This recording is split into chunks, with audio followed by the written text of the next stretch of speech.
Study in Finland August 2026 intake. इस video को start करने से पहले मैं आप सबका स्वागत करता हूं। मेरी तरफ से आप सबको नमन है।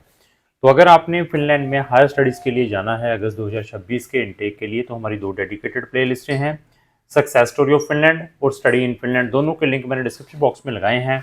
वहाँ जाकर आप हमारी फिनलैंड से related number of videos watch कर सकते हैं। तो स्टिल हमारे पास कुछ रोलिंग इनटेक के एडमिशन्स की अवेलेबिलिटी है बैचलर और मास्टर के लिए। और फिनलैंड में जाने से पहले क्या प्रिकॉशंस लेने हैं, सारी की सारी डिस्कशन करेंगे। फंड्स के बारे में, बैकलॉग्स के बारे में भी डिस्कस करेंगे और कौन से प्रोग्राम्स में हमें नहीं जाना चाहिए उसके बारे में भी डिस्कस करेंगे। सबसे पहले मैं बार बार यही चीज़ हर वीडियो में बताता हूँ कि कहीं पर भी अपना केस देने से पहले रिसर्च जरूर करें, कंसल्टेंट का नॉलेज चेक करें, कितने साल से उस इंडस्ट्री में है, उसको कितने टाइम का उस इंडस्ट्री में एक्सपीरियंस है, उसकी पेमेंट टर्म्स क्या हैं, उसके बाद अपना केस दें। और इवन गलत प्रोग्राम्स को अवॉइड करें। गलत प्रोग्राम्स कौन से हैं? जो टेलर मेड प्रोग्राम्स हैं। मार्केट के अंदर स्टिल बहुत सारे कंसल्टेंट पीजी डिप्लोमा में बच्चों को फिनलैंड के लिए रिकमेंड कर रहे हैं बार बार, जब उनका एडमिशन नहीं आ पाता, जहाँ उनकी प्रोफाइल वीक है। तो मैं दोनों स्टूडेंट्स को यही बताऊंगा, आइदर उनकी प्रोफाइल वीक है, जहाँ उनका एडमिशन नहीं आया, तो फिनलैंड में पीजी डिप्लोमा में मत जाएं, नहीं तो आपके लाखों रुपए वेस्ट होंगे और फर्दर वो वीज़ा एक्सटेंड नहीं होगा। वो बी टाइप रेजिडेंसी है ना, वो पीआर में काउंट होती है। ऐसे बहुत सारे चैलेंजेस फेस करने पड़ेंगे।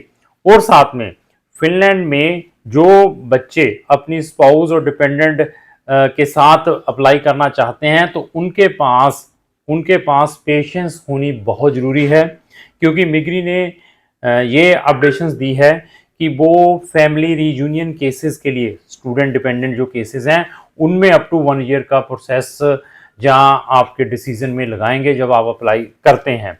मे भी आपका डिसीजन 10 दिन में आ जाए, 3 महीने लग जाए, 6 महीने, 1 साल भी लग सकता है।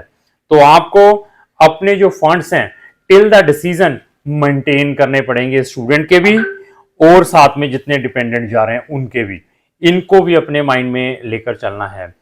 फिनलैंड में कोई भी फेक फंड लगाकर, जहां आपको कोई कंसल्टेंट मोटिवेट करता है, मैं आपके केस को इस वे से रिप्रेजेंट करूंगा, फंड्स के ये सोर्सेज बताऊंगा, उसको भी अवॉइड करना है।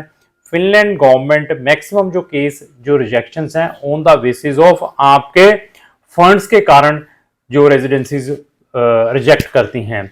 अभी आते हैं बैकलॉग। तो फिनलैंड ने अपनी वेबसाइट्स के ऊपर अपडेट किया है कि 2025 में 13,500 स्टूडेंट्स की एप्लीकेशंस पड़ी हैं, जो कि लास्ट ईयर से 4% डिक्रीज हुई हैं। तो अगर आप इसकी 22 से हिस्ट्री देखते हैं, जब आई थिंक सो 21 से, तो फिनलैंड की जो डिमांड थी मार्केट में बहुत ही ड्रास्टिकली इंक्रीज हुई थी। क्योंकि फिनलैंड को बहुत गलत तरीके से प्रमोट किया गया, कुछ गलत एजेंट्स ने वहां पर बच्चों को जो पीजी डिप्लोमा टेलर मेड आपके वोकेशनल प्रोग्राम्स, जिनकी 12-12, 14-14 लाख रुपया फीस देकर वहां पर भिजवाए गए, उस कारण उन्होंने बहुत सारे अपने सिस्टम को चेंज किया है। और बहुत सारे एजेंट्स ने फिनलैंड को एज ए हैप्पीएस्ट कंट्री, आप अपने स्पाउस और डिपेंडेंट के साथ इकट्ठे जा सकते हैं, इस कारण उन्होंने अपने जो फैमिली केसेस को भी थोड़ा सा टाइट किया है। लेकिन और साथ में उन्होंने ये भी बताया है कि जो उनका वीज़ा सक्सेस रेट है वो 9% डिक्रीज हुआ है कंपेयर टू 2024 को, अगर आप देखते हैं। ये भी उन्होंने अपनी वेबसाइट्स के ऊपर अपडेशंस दी हैं। तो फिनलैंड में जाने से पहले आपको बहुत सारी, किसी भी country, not in Finland, research करनी पड़ेगी, अच्छे कंसल्टेंट का ओपिनियन लेना पड़ेगा और आपको बहुत सारे कंसल्टेंटों की वीडियोस वॉच करें, देन हमारी प्लेलिस्टों को भी वॉच करें। देयर आफ्टर डिसीजन लें कि आपने अपना केस कौन से कंसल्टेंट को देना है। इवन फिनलैंड की आप हमारी service online bye sitting anywhere ले सकते हैं। और हमारे जो कंसल्टेंसी चार्जेस हैं, ये भी फिनलैंड का केस देने से पहले देखना है। वो भी वीज़ा, जहां आपका जब रेजिडेंसी परमिट आता है, that time we are taking it. ऐसी ट्रांसपेरेंसी को भी देखना है। आपके कोई ओरिजिनल डॉक्यूमेंट भी हम स्टूडेंट्स के नहीं लेते। आपने फिनलैंड के में किसी भी प्रोग्राम में जाना है, नर्सिंग बैचलर में जाना है, चाहे आपने ह्यूमैनिटी से, बिजनेस से, या इंजीनियरिंग रिलेटेड प्रोग्राम्स में जाना है, तो हम आपको गाइड कर सकते हैं। फिनलैंड में जाने के लिए आपके पास 6 आयल्स जहाँ पीटी 55 या 56 होना चाहिए। बैचलर में आपको डायरेक्ट एडमिशन भी आ सकता है।